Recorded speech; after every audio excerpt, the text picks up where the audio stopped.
சம்பல் ஸ்ரீ கல்கி பகவானுக்கு ஜெய மங்களம். சம்பல் பகுதியில் ஆலயம் கொண்டருளும் அழகு பெருமாளுக்கு ஜெய மங்களம். திருக்கரங்களில் ஆயுதம் தாங்கி அருள்வதற்கு சுப மங்களம். நாயகியுடன் திருக்காட்சி தந்தருளும் கலியுக பெருமாளுக்கு ஜெய மங்களம். பக்தர்களை எப்போதும் காத்தருளும் கல்கி அவதார பெருமாளுக்கு சுப மங்களம். ஸ்ரீ கல்கி ஆலயத்தில் உறையும் அழகு பெருமாளுக்கு ஜெய மங்களம்.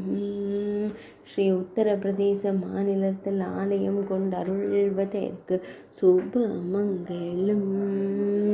கலியுக அவதாரமான கல்கி தெய்வத்திற்கு ஜெய மங்களம். திருவாயுதங்களுடன் திருக்காட்சி தந்தருளும் அழகு பெருமாளுக்கு ஜெய மங்களம்.